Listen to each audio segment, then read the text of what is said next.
सुमन गिल ने की विराट कोहली के रिकॉर्ड की बराबरी। तो आखिर सुमन गिल ने ऐसा क्या कर दिया है जिसके कारण वो भारत के दूसरे कप्तान बन गए हैं? क्या आपको पता है?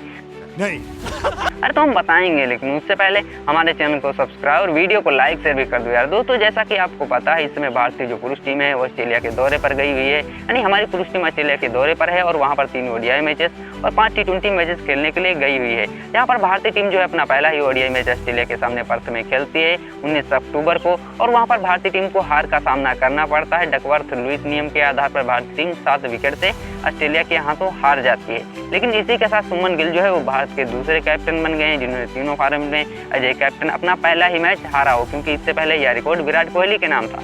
ये रिकॉर्ड अच्छा नहीं है, लेकिन यहाँ पर सुमन गिल के नाम ये रिकॉर्ड दर्ज हो गया है और वो भारत के दूसरे हैं और दुनिया के 9वें कैप्टन हैं। और अगर हम बात करें विराट कोहली की, तो विराट कोहली ने पहला जो ओडीआई मैच था एज ए कैप्टन वो 2013 में एज ए कैप्टनसी करते हुए श्रीलंका के खिलाफ किंगस्टन में हारा था 2013 में। और फिर उसके बाद जो पहला टेस्ट था वो एडिलेड में हारा था ऑस्ट्रेलिया के खिलाफ 2014 में। और फिर उसके बाद 2017 में T20 जो मैच था एज ए कैप्टन पहला डेब्यू मैच था वो इंग्लैंड से हारा था कानपुर में। तो विराट कोहली जो है अपने पहले ही डेब्यू मैच में एज ए कैप्टन तीनों फॉर्मेट के पहले मैच हार चुके हैं। और फिर उसके बाद सुमन गिल भी जो है उनकी लिस्ट में आ चुके हैं। सुमन गिल ने जो पहला जो एज ए कैप्टन मैच हारा था वो T20 का था, जब वो T20 मैच खेलने के लिए भारतीय टीम जो है वो जिम्बाब्वे के दौरे पर गई थी, जहां पर 5 T20 मैचों की सीरीज खेली जानी थी। लेकिन वहां पर भारतीय टीम ने सीरीज जो है 4-1 से जीती थी। और फिर उसके बाद एज ए कैप्टन पहला जो टेस्ट मैच था वो इंग्लैंड से हारा था। इंग्लैंड से जो है हम हारे थे 2025 में हारे थे, लीड्स में हारे थे। तो लीड्स में हम इंग्लैंड से हारे। और फिर उसके बाद हमारी टीम जो है ऑस्ट्रेलिया से भी जो है हार गई है एज ए कैप्टन सुमन गिल की अगुवाई में। अपना पहला ही मैच एज ए कैप्टन सुमन गिल खेल रहे थे ओडीआई का। तो यहाँ पर सुमन गिल के नाम ये रिकॉर्ड दर्ज हो गया है। तो सुमन गिल जो है वो भारत के दूसरे कैप्टन हैं जिन्होंने तीनों फॉर्मेट में अपना पहला ही मैच एज ए कैप्टन हारा हो।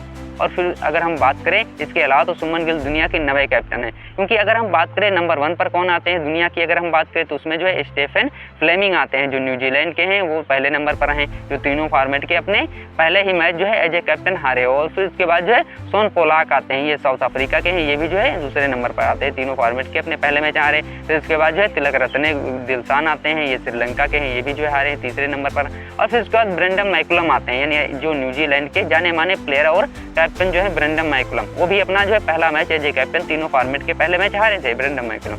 और फिर उसके बाद आते हैं हैमिल्टन आते हैं, ये जिम्बाब्वे के हैं, ये भी जो है तीनों मैच अपने एज ए कैप्टन हारे थे। और फिर इसके बाद विराट कोहली आते हैं, विराट कोहली जो है 6ठे नंबर पर आते हैं। और फिर उसके बाद जो मोहम्मद रिजवान आते हैं, मोहम्मद रिजवान 7वें नंबर पर आते हैं और ये पाकिस्तान के हैं। और फिर उसके बाद जेसन होल्डर आते हैं, वेस्ट इंडीज़ के 8वें नंबर पर हैं। और फिर उसके बाद सुमन गिल की बारी आती है, यानी सुमन गिल जो है 9वें नंबर के जो है कैप्टन है दुनिया के, जो तीनों फॉर्मेट के अपने पहले ही मैच हारे हो। सुमन गिल के नाम ये रिकॉर्ड दर्ज हो गया है।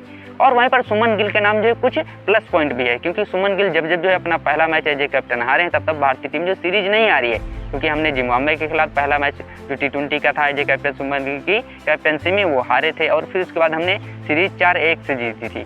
और फिर उसके बाद जो है हम इंग्लैंड के खिलाफ भी जो टेस्ट जो थे वो सुमन गिल की कैप्टनसी में पहला हार गए थे लीड्स में।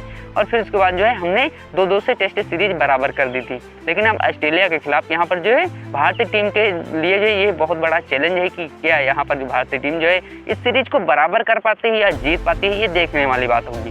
क्योंकि सुमन गिल जो है पहला मैच हारने के बाद जो है सीरीज नहीं आ रहे हैं अभी तक। माना कि जिम्बाब्वे की हल्की टीम थी, लेकिन इंग्लैंड की जो टीम थी वो मजबूत टीम थी और इंग्लैंड के दौरे पर गए थे हम।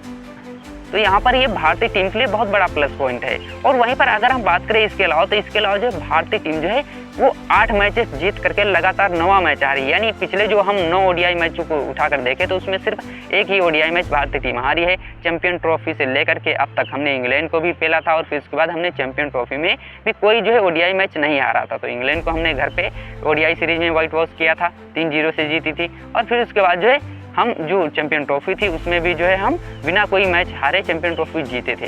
यहाँ पर भारतीय टीम 9वां मैच जो था ओडीआई का वो हारी है, लगातार 8 मैचेस जीत करके ऑस्ट्रेलिया के खिलाफ ही हारी है। तो ये बहुत बड़ी जो है बात नहीं है भारतीय टीम के लिए, क्योंकि भारतीय टीम गिरकर उठना जानती है, भारतीय टीम के पास प्लेयर हैं। और वहीं पर ऐसा पहली बार हुआ है जब भारत के जो है टॉप 3 बल्लेबाज फ्लॉप रहे हो। क्योंकि अगर हम बात करें इससे पहले, तो इससे पहले 2019 के ओडीआई वर्ल्ड कप में न्यूजीलैंड के खिलाफ भारत के टॉप 3 जो बल्लेबाज थे वो फ्लॉप रहे थे।